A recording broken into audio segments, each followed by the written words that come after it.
welcome to my channel. If you're new here, I used the ketogenic journey to lose 212 pounds.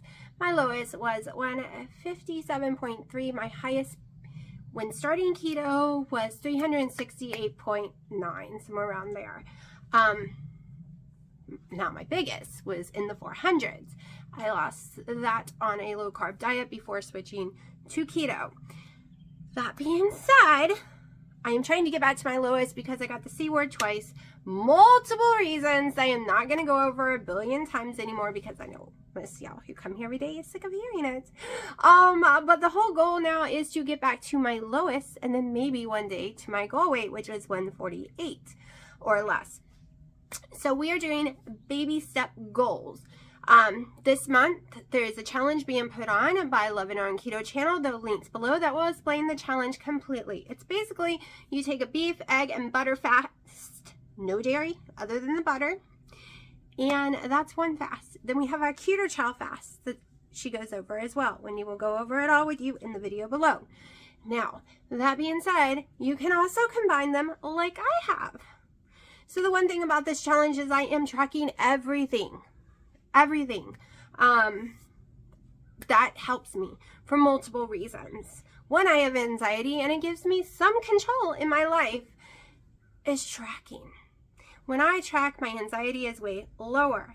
And it's not about anxiety about weight. It's just everyday anxiety. It helps me to focus on something. Focusing on my YouTube channel, focusing on losing weight, focusing on numbers because it's all math to me, and percentage, and how am I doing today and not doing today. That is one reason I track. So, that being said, I am sitting here trying to watch the Salt Lake conference. I think I watched day 3 or 2 the other day. I don't know. But today, day 4 popped up. I have not watched day 1 at all yet. Day 4 popped up. I'm in the middle of day 4. So, right now, I can tell you, the other days kind of bored the crap out of me that I watched because I am not new to keto. I have almost been on a ketogenic journey for 5 years now. I lost my 120 pounds the first year, 60 something the next year, and then years after, and I have this last year really gone up a lot, but a lot of life changes happened. But we are trying to get it all back down because I got to 210 during the C word, and it's time to get it all back down. So, day 4 is a must to see whether you've been keto for a long time. Okay, Kim Howerton, which I had never heard of before. She is the first speaker. She is a keto coach, and while I was listening to her, I was like, wow, that's what I say. That's why I believe. That's why I say. That's why I believe. And literally was like, she's giving the same advice I would be giving if I was coaching. Like, she is amazing to go listen to. Go listen to her. And then the one I had to pause because I have so much to go do is the next speaker. I didn't catch her name. Her mic wasn't working and I just didn't hear it. So she is talking about fasting, men versus women, but I had to stop. I didn't get to hear anything she said yet. So if you are only going to watch one day so far of what I've watched, and I haven't watched day 1, like I said, day 4 seems to be the best for me so far. I really like what they're saying, especially the first one. So second one I'm in the middle of. Now, that being said, I did weigh in today. You know, I was up yesterday, and today I am still up a little. I am 180.8. This week has been jotting the same numbers over and over again, just flipping back and forth. But it is that time of the month on top of it all. So I am happy that I did not shoot up 4 to 5 pounds. It was Easter. I'm happy I did not gain weight on Easter because I was very good, and it was hard to be very good. I'm also going to step back and show you a body shot. And yes, we are going to the gym, so I'm in my gym clothes. Here's what matters to me. Not what the number on the scale says, what my clothes say. That is what matters to me. So, if you go back and look at day 1, you will see I had a little tummy going on. I could not ever get any of my bras on.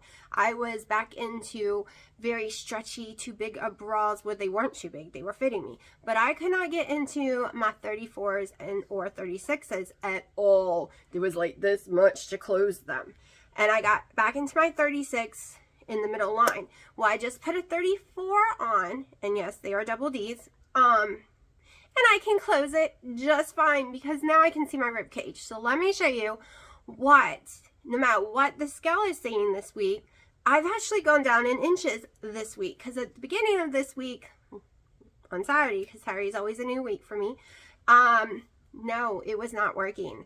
Like, there was no way to get any of these bras on because my rib cage area had so much fat on it still, there was no way to get into them.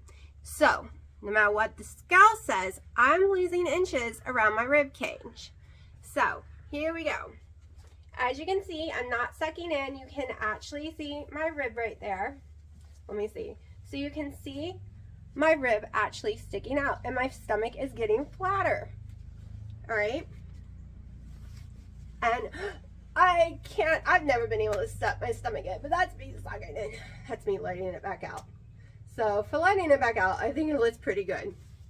So yes, I am very excited that my inches are going down. And these are not supposed to be loose. These are supposed to be skin tight when you go to the gym. At least that's how I like it. So nothing wiggles, nothing slides. And now my gym pants are completely too loose everywhere. I'm having to pull them up way higher than I should. There should not be any room like this. And I just ordered them. So now I'm gonna have to order a smaller size, which is great, right? We want that, even though it's kind of a little irritating to keep having to buy more and more sizes, but that's okay. That is okay. So I have tons of mediums. So once I'm back in mediums, I'll be fine.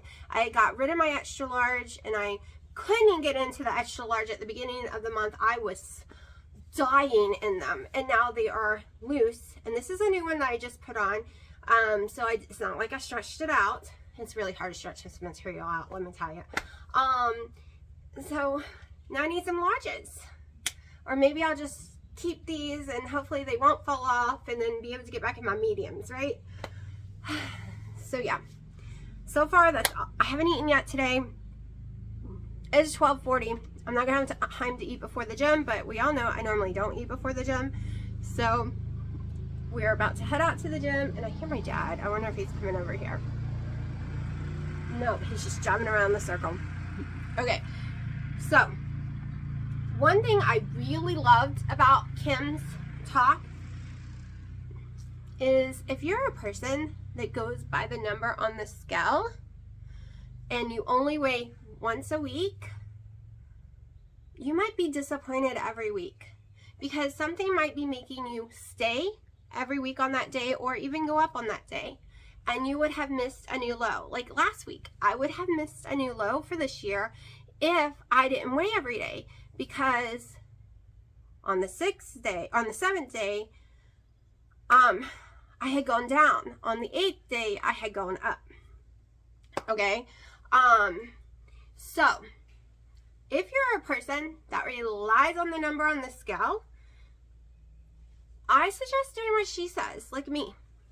Get on it every day. Keep a track every day, because weight will never just do this.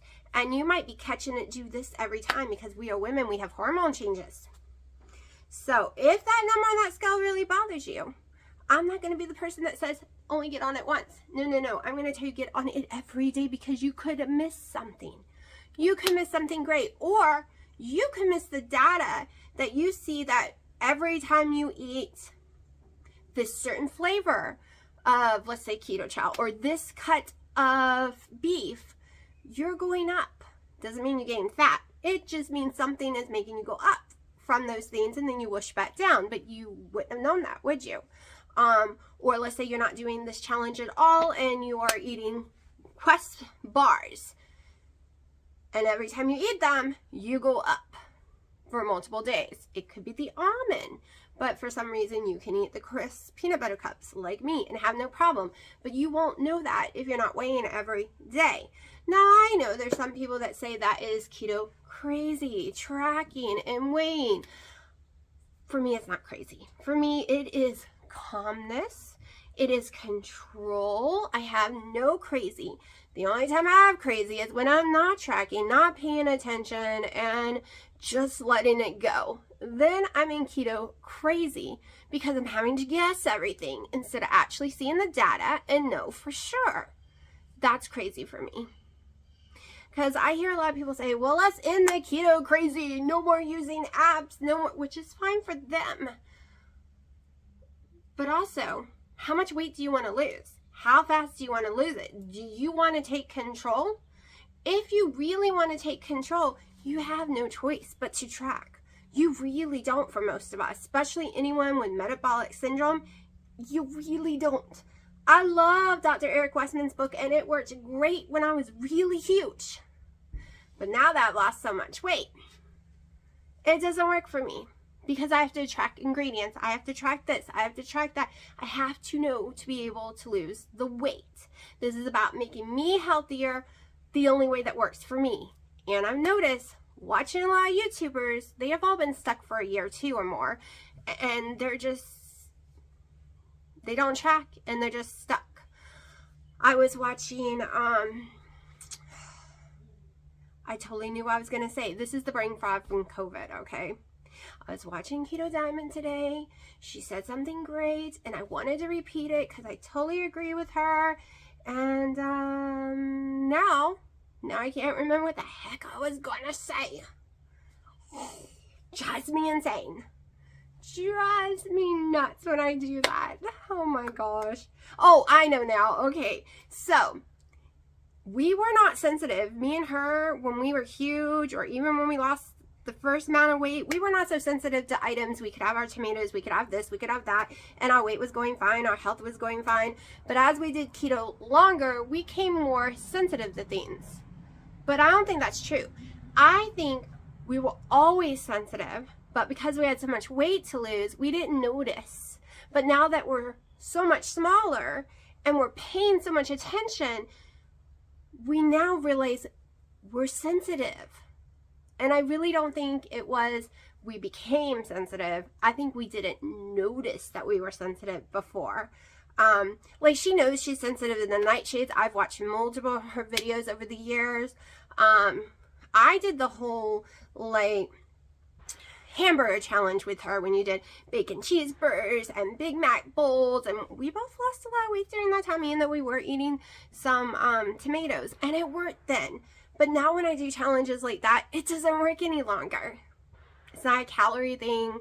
It's just my body's more sensitive. When I eat tomatoes, it slows me down drastically because it gives me inflammation because it's a nightshade. And I would have never known that until she said a couple years ago about nightshades, and I went and did my research, and totally true about nightshades. Inflammation city. So I still get things from other people. Even though I've been doing keto for years, someone will say something that clicks in my head, and it's like, yeah, how did I forget that? What? How did I forget that? But I'm going to shut up because we have a lot to do today, and I definitely want to make it to the gym. And I hear Dino in there hollering for me because he doesn't know I'm out here recording. Sitting here watching more of the conference, and like I said, the second woman who talks about fasting, it's great information. Plus, I don't know if I said it, it is Friday morning part 2. I haven't even watched Friday morning part 1 yet. So there are so many parts to this conference. I'm really happy that quite a few of y'all pointed out about this conference. You've been watching it, and I didn't even know anything about it. And now I'm trying to watch them all. But so far, my favorite that I've seen, and I am all mixed up in it, didn't start from the beginning, is Friday morning part 2. The two ladies that speak. And right now I'm at the Q&A where there's other people on the panel, the 2 men, which must have been part 1, and I haven't seen them yet, so I'm going to go back. But I think they're more the science-y thing. So I don't know. But I'm putting yesterday's video together and preparing today's video and watching this and getting my board together, and I did some outside work, and that's my day so far.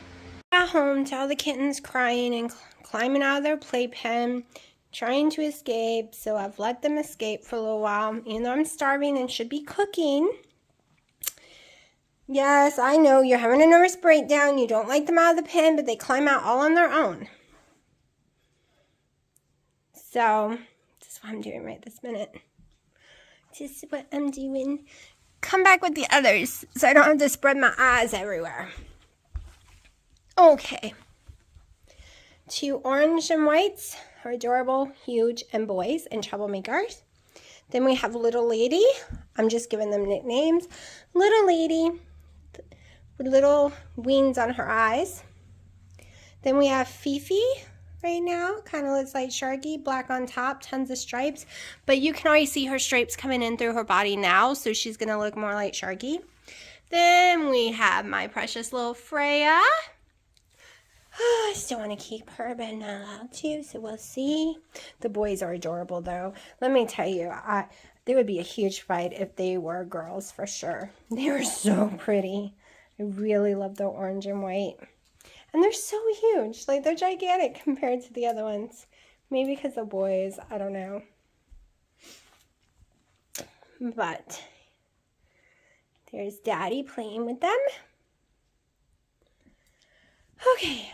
4:15, this is my first meal of the day. It is the chocolate toffee keto chow with a half a scoop of chocolate perfect keto collagen. And I use 3 tablespoons of water when it's frozen. I blend it on light one time, ice cream the second time, and to blend in the collagen, I put the mix. And look, it is perfect texture for me. I'm totally in love with this. This is my favorite new machine. Also, I do use 2.5 tablespoons of the powdered butter, so there is over 10 fat grams in here because of the collagen. And yeah, because it would have been 10 fat grams without the collagen, and with the collagen, let me see, 1.5 fat grams come with the collagen. So about less than 12, but more than 10.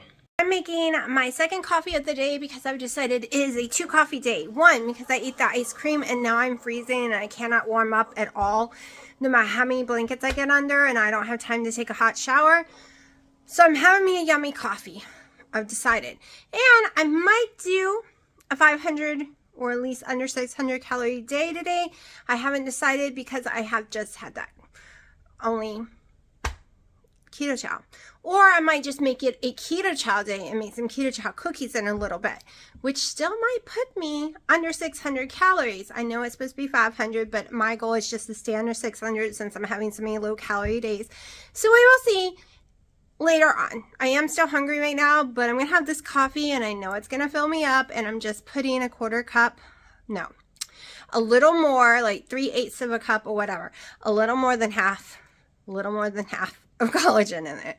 So last summer and fall, I ate a lot of Halo Top, a lot of Enlightened ice cream, which was yummy, but I wasn't crazy about the texture, and I don't really care for the price too much, and I don't like all the ingredients, and it always hurt my stomach.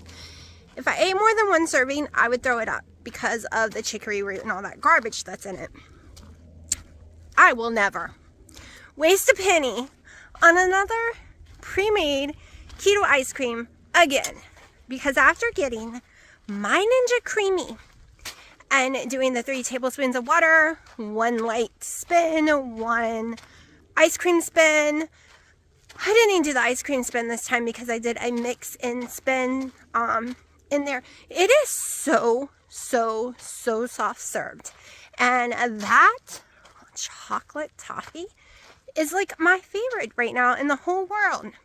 So I have no desire, no wishes to go buy store-bought one that will not have the texture I like, that will make me sick to my stomach.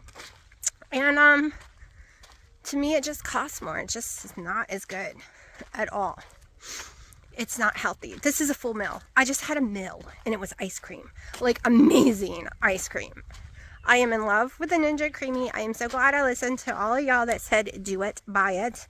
I am so glad. That was the best birthday gift ever. I used everyone's money they gave me to buy it, so made me very happy and totally in love with it. Like, oh my gosh, it's my new favorite kitchen appliance right now. So yay, that's what I will be using this summer every time I want ice cream. Dino is pulling stuff out of trees, so I have to be careful not to get slapped in the face because I'm behind him. We're out walking. Just going to show you my little walk. Dino went the other way. He's out looking for sticks for some lighting stuff. But this is just our yard, and I'm out walking it right now. Trying to get some steps in. I'm really low on steps. But I did use weight machines today. I did the 30-minute circuit, which is less than 30 minutes because I don't do the aerobic part of it. So you're supposed to get on a machine, then get off the machine and do aerobic steps. Then on a machine and keep going. I'm not there for the aerobic part. If I want to do aerobics, I will just use my headset at home, my Quest, and have some fun with it. I was there to build muscle, especially since it's a low-calorie day. So I go around 2 and 3 times on the machines. They hit your back, your arms in different locations. It's a machine for everything. I can do everything but the foot press machine. It hurts my sciatica really bad. But I afterwards went out of that and did do some other machines out in the other area. And I got my 10-minute massage, which I do not think is long enough. I swear. That's probably Dino making all that noise. I swear. So, I haven't done the red light enhancement, body enhancement thing yet. That is next. I keep forgetting to bring my goggles because you can't go in it without your goggles. And I keep forgetting to bring them. So maybe tomorrow I can remember. Okay. It is 6 o'clock, like almost 6:40, and I'm actually still hungry, so I'm having 2 of those egg life wraps, 4 ounces of state, so 2 in each one, and 1 egg in each one, which is about 371 calories, so it will be higher than a 600 calorie day. Okay, so I've been cleaning out my closet, scrubbing the whole bathroom, because the cats were in there, so I had litter and food everywhere, and my whole closet was destroyed, so I was just putting everything back together. Perfectly clean, spotless, smelling good bathroom again with no cat remnants, and Pipey's pissed because she liked being in there, and Sharky's pissed too. Yes, Sharky. So I was listening to one of Marie Emmerich. I don't know if it was I was watching the Salt Lake thing and she came on. I don't know if she was part of it or not or what, or if it was just a live or something. I don't know. I was listening to it. If someone told me how to do keto her way, I would have never been keto. She's talking about giving up coffee. She doesn't even use deodorants. Like, she's so worried about the chemicals that's in everything. Because it affects hormones and all kind of stuff. That's not a way I would ever want to live. And it's fine that people do want to live that way, but I'm not giving up my deodorant. I'm not going to sit and worry the rest of my life on every chemical that's in a product, whether it's something I wash my hair with, something I put to smell better, a scented candle in my house, or whether it's food I'm putting in my mouth because it came out of a can. I'm not going to sit and worry about the fiber that's in cauliflower and broccoli, and because some people told me I should take her course and become a keto coach. Nope, because I do not believe in her way of teaching. If people want to be the way she wants them to be and learn that kind of keto, more power to you. I think it is way too restricted, way too many rules, too much coming out of your life, one way or another. I would never, I could tell someone if I was coaching them that they can do as clean as they like and they could follow her. But I would never ever go to someone when they first start keto and say, well, we're not even allowed to have broccoli or cauliflower because that's got too much fiber, and fiber supposedly spikes your insulin. No, it does not spike everyone's. I've done so many glucose tests. It does not spike everyone's. Caffeine does not spike everyone's. Like she said, it puts it up 10 points. I've done mine a billion times, even with my collagen, and it does not even raise with a 2-hour test over and over again, 2 points. And that's because that's the first meal of the day. Okay, everyone's body is not the same. It might spike someone over here like 20, 30, 40, 50 points. But not everyone, and I ain't have polycystic ovary syndrome. Caffeine does nothing to me. tested it over and over and over again over the years. So yeah, I could never follow her way. That's probably why I'd never heard of her before Wendy and Harry, because I heard of her because of the protein sparing modified fast bread from them. But before, I totally understand why I've never heard of her before, because she's extremist on clean and no fiber. She's more carnivore, if you ask me. She's not anything I would ever do. Now, is her teachings great? I'm sure they are, if you want to follow that way. That is not me. Never will be. And I'll never teach it to someone. I totally will teach you if you can be as clean as you like or as dirty as you like, because it is your life. It is your money. It is your happiness. It is your anxiety. It is your life to choose. I will always give the option, and she don't give options. She's like, boom, you need to take this out. No, you need to take this out. No, you need to take this out. I do agree with her that protein is a priority. I do believe, though, you need 30 grams of fat a day, period. No less. Unless you're just doing a shortcut. I believe carbs is your limit. So I do agree with that kind of stuff. But the rest, like when someone told me before she's anti-caffeine, especially coffee, that threw me out the window to ever want to watch her stuff before after that. Because I am a advocate of coffee. It is not bad for you. It actually helps with Alzheimer's. It actually, they said it was bad, then they said it was good, then they said it was bad, and now there's studies showing that it's actually good for you, and it does help you. And no, I do not need to fast 6 hours if I have a bulletproof coffee to be able to burn fat on my body. No, I lost 212 pounds drinking 3 and 4 bulletproof coffees a day. Okay, now I'm having a little struggle, and I'm lowering my, fats, but at the same time, that was still my fat level. I'd rather drink my fat than eat it, and she's all about you need to eat it, not drink it. No, I love my keto chow. No, I will drink my foods. I prefer that. I prefer eating it as ice cream or drinking it as some kind of shake or something, or in a coffee, because not all of us want to sit and chew food. Some of us have stomach issues that when we eat too much, it hurts us. I have 2 cats watching me right now, like they are really listening to my lecture. This is so funny. But I'm going to shut up because I still have more house cleaning to do, and it's already like 10:30. You've seen everything I've eaten today. It is under an 800 calorie day, so I'm going to count that as one of my fasting days, even though it's not really, but I'm just going to use it as a low calorie day.